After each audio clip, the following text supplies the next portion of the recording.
Kita semua pasti sering banget dengar kalimat terserah Allah. Tapi sebetulnya apa sih makna di baliknya? Yuk kita coba kupas lebih dalam soal gagasan kepasrahan, kepercayaan, dan sebuah rencana yang jauh, jauh lebih besar dari kita. Coba deh, kita mulai dengan satu pertanyaan yang cukup menohok ini. Kita bisa loh percaya sama keputusan dokter bedah yang menyakitkan, misalnya untuk amputasi, padahal dokter itu manusia, bisa saja salah. Tapi kenapa ya, kita justru seringkali sulit banget untuk percaya 100% sama rencana Sang Pencipta, yang sudah pasti nggak mungkin salah. Nah, ini membawa kita ke inti permasalahan pertama kita. Sebuah pertanyaan tentang kepercayaan. Kenapa sih rasanya berat sekali menerima sebuah rencana yang nggak sepenuhnya kita mengerti? Aneh ya kalau dipikir-pikir, ada sebuah paradoks di sini. Kita bisa menerima penilaian seorang ahli, seorang manusia yang kita tahu persis bisa keliru. Tapi giliran berhadapan dengan ketetapan Allah yang sudah pasti sempurna, kita malah sering bertanya-tanya dan meragu. Oke, dari sini kita masuk ke pilar keimanan itu sendiri. Jadi apa sih sebenarnya rencana ilahi ini? Dan kenapa kepercayaan terhadapnya itu jadi sesuatu yang fundamental banget dalam Islam?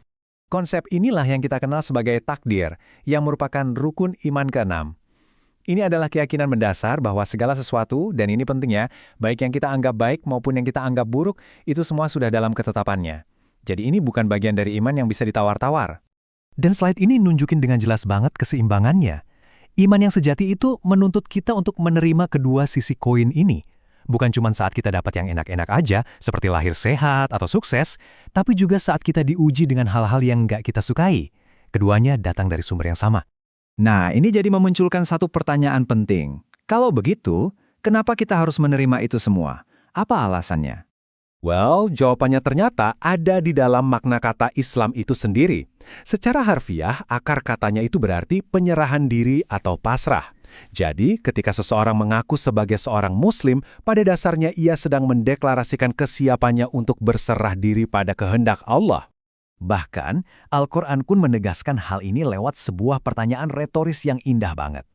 Siapakah yang lebih baik agamanya? Jawabannya, tentu saja orang yang dengan tulus ikhlas menyerahkan seluruh dirinya kepada Allah, sambil terus berbuat baik. Jadi ini poin krusialnya. Mengucapkan terserah Allah itu bukan berarti kita pasrah tanpa daya, bukan berarti kita jadi lemah. Justru sebaliknya, itu adalah sebuah deklarasi iman yang aktif, sebuah bentuk penyerahan diri tertinggi, dan menjadi identitas kuat seorang Muslim. Oke, sekarang, apa untungnya buat kita? Apa aja sih manfaatnya kalau kita benar-benar bisa punya mindset seperti ini dalam hidup kita? Ternyata, ada 5 ganjaran yang luar biasa dari sikap menerima ini.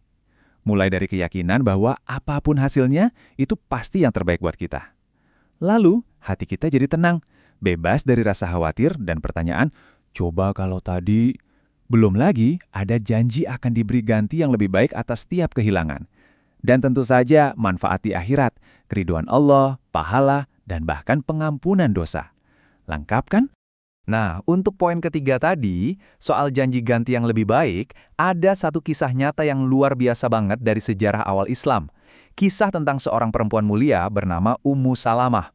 Jadi, Ummu Salamah ini baru saja kehilangan suaminya, Abu Salamah, yang sangat ia cintai dan hormati. Di tengah dukanya yang mendalam, ia teringat sebuah doa yang pernah diajarkan kepadanya. Tapi, dalam hatinya ada keraguan. Ia berpikir, siapa sih yang bisa lebih baik dari Abu Salamah?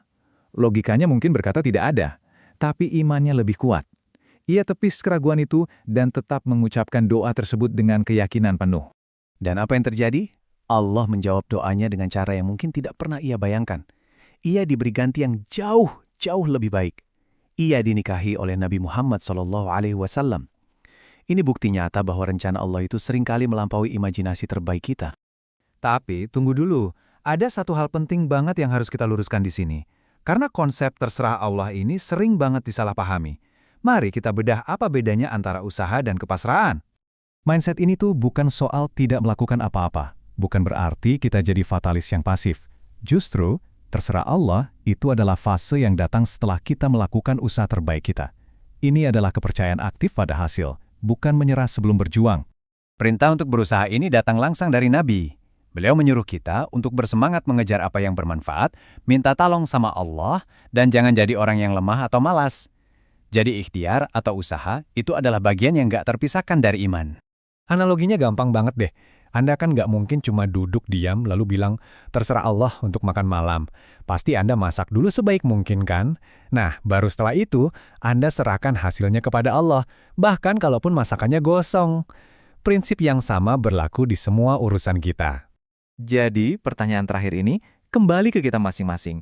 Setelah kita sudah berusaha sekuat tenaga, setelah kita kerahkan semua yang kita bisa, apakah kita siap untuk melepaskan kendali?